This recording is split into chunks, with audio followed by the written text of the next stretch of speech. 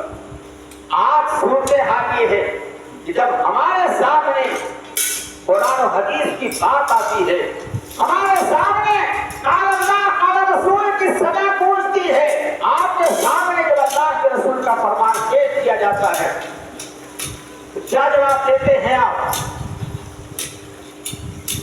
یہ تو مسجد کے مولانا کا کام ہی ہے تقریر کرنا، بیان کرنا، اپنا فتویٰ قرآن و حدیث کا اپنے پاس رکھیے۔ ہمارے پاس ہائی کورٹ کا فیصلہ ہے، ہائی کورٹ کا جانتا ہے یہ اہل حدیث، یہ زمین ہمارے سگے بھائی کی ہے، یہ جانتا ہے یہ حدیث بزرگ اور نوجوان، یہ زمین ہمارے پڑوسی کی ہے، جانتا ہے یہ اہل حدیث یہ زمین ہمارے سگے بھائی کی ہے، جانتا ہے کہ ہماری زمین نہیں، لیکن رشوت دے کر کے افسران کے ذریعے سے، وکیلوں کے ذریعے سے اپنے سگے بھائی کی جائیداد کو ہڑپ کیے ہوئے ہے، سرٹیفکیٹ لے کر کے گھوم رہا ہے اور آ کر کے اپنے محلے میں لڈو تقسیم کرتا ہے۔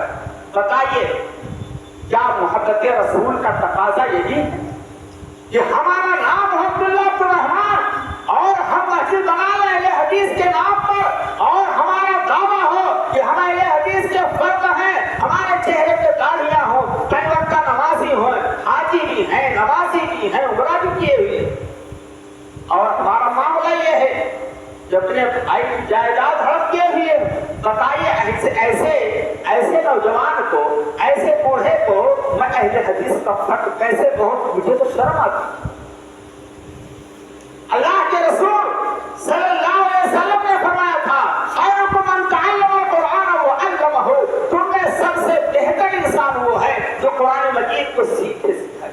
ہمارا اہل حدیث وقت، ہمارا اہل حدیث باپ کی حیثیت سے، ماں باپ اور والدین کی حیثیت سے اپنی اولاد کو مسجدوں سے نہیں جوڑ رہا ہے، اپنی اولاد کو قرآن سے نہیں جوڑ رہا ہے، اپنی اولاد کو دینی مدارس سے نہیں جوڑ رہا ہے، اپنی اولاد کو علماء کی مجالس میں نہیں لا رہا ہے۔ دین سے نفرت، مساجد سے نفرت، علماء سے نفرت۔ بتائیے میں ایسے نوجوان کو، ایسے بوڑھے کو جو مجالس سے نفرت رکھتا ہے، علماء سے نفرت رکھتا ہے، علماء کو گالیاں دیتا ہے، مدارس کو گالیاں دیتا ہے، معمولی بات پر علماء پہ تنقیدیں کرتا ہے، نہ خود نماز پڑھتا ہے، نہ نماز پڑھنے دیتا ہے، نہ کچھ دین کا کام کرتا ہے، نہ کام کرنے دیتا ہے، اختلاف کی پیٹ بوتا ہے، انتشار کو ہوا دیتا ہے۔ بتائیے میں ایسے باپ کو، بتائیے میں ایسے بوڑھے کو، بتائیے میں ایسے نوجوان کو اہل حدیث کا فرق کیسے؟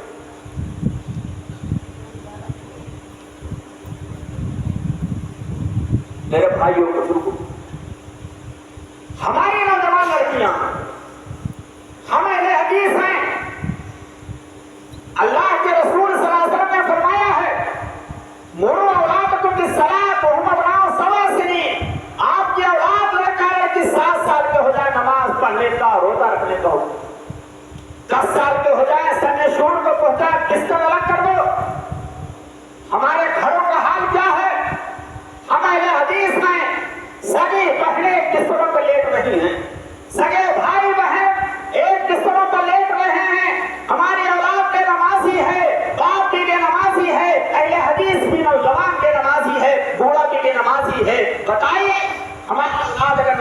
نہیں پڑھتی ہے, ہماری بہو نماز نہیں پڑھتی ہے, ہماری بیوی نماز نہیں پڑھتی ہے, ہماری ماں نماز نہیں پڑھتی ہے, ہماری بیٹی نماز نہیں پڑھتی ہے, تو بتائیے میں آپ کو اہل حدیث کیسے دوں؟ خود فیصلہ کیجیے میرے بھائی. نام رکھ لینے سے, دعویٰ کر لینے سے کوئی اہل حدیث نہیں ہوتا ہے. عمل سے زندگی بنتی ہے, جنت بھی جہنم بھی. یہ خاک کی اپنی فطرت میں نہ ڈھوری ہے نہ ناری ہے. ہماری لڑکیاں بے پردہ گھومیں, ہماری لڑکیاں بازاروں میں جائیں, ہماری نوجوان لڑکیاں کالجوں میں پڑھے بے پردہ ہو کر کے, اور غیر مسلموں سے تعلقات رکھیں, اور فتنے اختلاف بڑھے, لڑکیاں گھروں سے جائیں. بتائیے میں آپ کو اہل حدیث کیسے کہوں؟ مجھے شرم لگتی. ہم اپنی نوجوان لڑکیوں کو, نوجوان لڑکوں کے حرکات پہ نظر نہ رکھیں اور قیمتی موبائل دے دیں, رات بھر استعمال کریں. ہماری نوجوان بیٹی کہاں فون کر رہی ہے, کہاں کنیکٹ ہے, کہاں سے رابطے ہیں, کہاں میسج آ رہے ہیں, کس کے فون آ رہے ہیں, اس پر ہماری نظر نہیں. ہماری نوجوان لڑکیاں بے راہ ہو رہی ہیں, ہمارے نوجوان لڑکے بے راہ ہو رہے ہیں. بتائیے میں ایسے والدین کو, میں ایسے گھر کے افراد کو اہل حدیث کا نام کیسے رکھوں؟ یہ جماعت اہل حدیث کا فرض ہے. میرے بھائی دوستو, آج ہم اہل حدیث ہیں.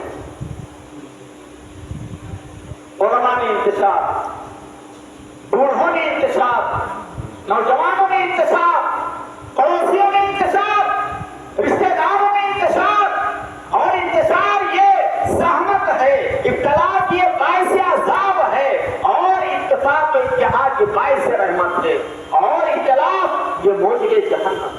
بتائیے معمولی باتوں کی لڑائی جھگڑا, ساس بہو کا جھگڑا, گفتگو نہیں ہو رہی ہے, نند اور بھابھی کا جھگڑا, سگے بھائیوں کا جھگڑا, آپس میں گفتگو نہیں ہو رہی ہے, معمولی بات تو رشتے دار سے ناراضگی. نبی نے فرمایا تھا لا يدخل جنت قاطع رحم, رشتے داری کو ختم کرنے والا جنت میں داخل نہیں ہوگا. معمولی باتوں پر آپ نے بھی تقریر حقوق مسلمانوں کے بعد حقوق کے تعلق سے سنا. معمولی بات پر کوئی مسجد میں آتا ہے, یہ کرسی کیوں ہے امام صاحب ایسے, یہاں جھاڑو نہیں لگا ہے, وضو خانے میں پانی نہیں ہے, آپ نے دروازہ نہیں بند کیا, آپ نے ٹائم پر اذان نہیں دیا, علماء سے لڑائی جھگڑا, اذان ہونے پر صفائی نہ ہونے پر کون جھگڑا کر رہا ہے؟ معمولی باتوں پر لڑائیاں ایک سال 10 سال تک قطع تعلق ہوا. قطع تعلق ہے. بتائیے قطع تعلق کرنے والا, چچا سے نہ بولنے والا, والدین سے نہ بولنے والا, بیوی سے نہ بولنے والا, رشتے داروں سے نہ بولنے والا, اگر قطع تعلق کیے ہوئے ہے اور نماز بھی پڑھتا ہے, روزہ بھی رکھتا ہے, اور وہ حج اور عمرہ بھی کر رہا ہے, بتائیے ایسے لوگوں کی عبادت قبول ہوگی؟ فیصلہ آپ کیجیے. حقوق العباد میں کوتاہی ہے, جو پایا کھا لیا, جو پایا حلق کر لیا, اور کسی کے حقوق کا ذرا برابر خیال نہیں ہے. بتائیے میں ایسے آدمی کو موحد کیسے کہوں؟ میں ایسے آدمی کو توحید والا کیسے کہوں؟ ہمارے معاملات خراب, ہمارے اخلاق خراب, ہمارے عقائد خراب, ہماری بہو بیٹیاں اندر قدقیدگی کا شکار ہو رہی ہیں, گھروں میں تعویذ گنڈے چل رہے ہیں, اور ہماری عورتیں چھپکے جا کر کے آٹھویں باباؤں کے یہاں, عاملوں کے یہاں جا کر کے تعویذ گنڈے لاتی ہیں, اور لا کر کے وہ بیماری سے شفا یابی کے لیے گلے میں, کمر میں, ہاتھ میں, بازو میں باندھتی ہیں. ہمارے بزرگوں کو, ہمارے نوجوانوں کو کوئی خبر نہیں. یہ مسلمان ہے جنہیں دیش کا شرما ہے. ضرورت اس بات کی, یہ باتیں بہت سے میرے بھائیوں قائم نہیں ہے, ضرورت اس بات کی ہے کہ ہم اپنے دلوں سے نفرت کو نکالیں, عداوت کو نکالیں. کیا ہم اس بات پر متحد ہیں یا بس متحد نہیں ہوں گے؟ آج مسلمانوں کا حال کیا ہے پوری دنیا میں, خاص طور پر ہندوستان میں؟ ظالم حکمران کو اللہ نے مسلط کر دیا ہے. ہماری نماز, ہماری مسجدیں بھی خطرے میں, ہمارے مدارس بھی خطرے میں. اللہ کی قسم میں پیغام دینا چاہتا ہوں کہ مدارس کا خیال کیجیے, یہ اسلام کے قلعے ہیں. مساجد کا خیال کیجیے, یہ اسلام کے قلعے ہیں. اور اس سے زیادہ بڑھ کر کے بات کرتا ہوں کہ آپ اپنے مرکز کا خیال کیجیے, یہ آپ کی جماعت اہل حدیث کی ریڑھ کی ہڈی ہے. اور میں ایک بات اور کہنا چاہتا ہوں, یہ آپ کے علاقے کے, آپ کے قصبے کے جو علماء ہیں, اللہ کی قسم ان کی قدر کر لو, ان کے لیے دعا کرو. علماء ورثۃ الانبیاء, یہ علماء انبیاء کے وارث ہیں. جس قوم نے اپنے علماء کی قدر نہیں کی, جس قوم نے اہل علم کی قدر نہیں کی, جس قوم نے اپنے پیش امام کی قدر نہیں کی. پیش امام کی تنخواہ ہے, اب دے دیجیے معمولی تنخواہ. اور ان کے ساتھ کیا برتاؤ ہو رہا؟ تنخواہیں بڑھائیے، کیسے مہنگائی ہے، آپ اپنے پیشے مان کی تنخواہوں کو بڑھائیے، علماء کی قدر کیجیے، ان سے دعائیں لیجیے۔ یہ علماء انبیاء کے وارث ہیں، اس لیے زمین پر سب سے اچھی مخلوق علماء کی فکر ہے۔ جب تک علماء ہیں جب تک انشاءاللہ دین زندہ رہے گا، جب تک اسلام کی توحید زندہ رہے گی، چنگاری زندہ رہے گی، اور جس قوم سے، برادری سے اور قصبے سے علماء کو وجود ختم ہو جائے گا، اسی میں شرک پائے گا، شرک بھی جائے گا، بدعات بھی آئے گا۔ اللہ کے واسطے رسم و رواج کا خاتمہ کرو، دلوں کو بناؤ، متحد ہو جاؤ، پنج وقت کا نمازی بن جاؤ، اللہ کی عبادت کرو، علماء کی قدر کرو، معاملات اچھے کرو، اخلاق کا مظاہرہ کرو۔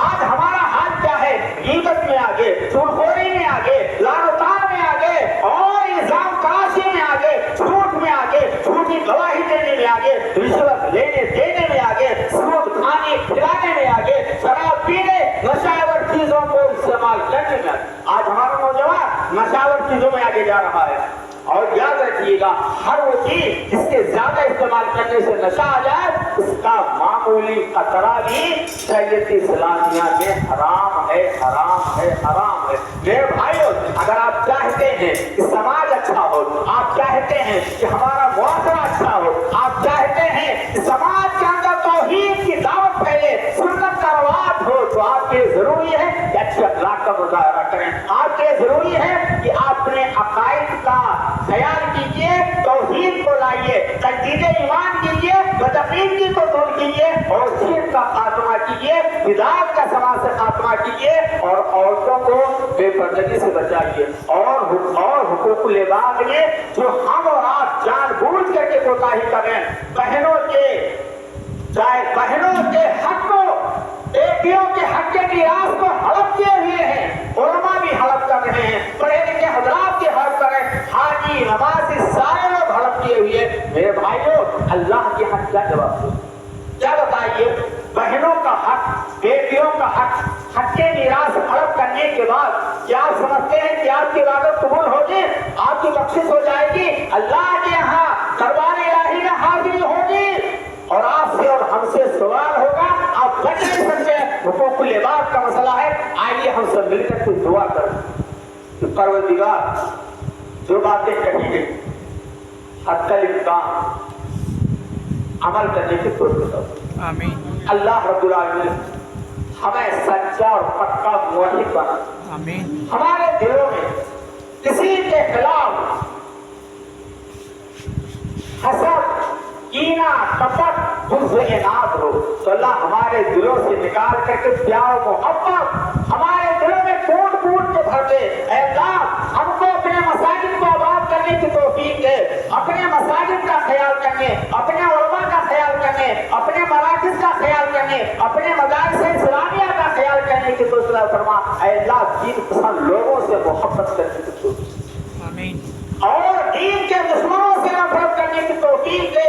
اے اللہ، ہمیں قرآن و حدیث پر عمل کرنے کی بھرپور توفیق عطا فرما، ہمارے اخلاق کو اچھا بنا، ہمیں برے اخلاق سے بچا۔ اے اللہ، ہمیں دوسرے کے حقوق کا بھرپور خیال کرنے کی توفیق عطا فرما۔ اے اللہ، ہم سے جو غلطیاں ہو گئی ہیں، گناہ کبیرہ صغیرہ، ہمارے تمام گناہوں کو معاف کر کے اے اللہ ہم کو سرے نو اپنے ایمان کا جائزہ لینے کی توفیق فرما۔ اے اللہ، جب تک دنیا میں زندہ رکھے، توحید پر زندہ رکھے، ایمان پر زندہ رکھے، اور جب ہمارا خاتمہ ہو تو قائم توحید پر ہو۔ والسلام علیکم ورحمۃ اللہ وبرکاتہ۔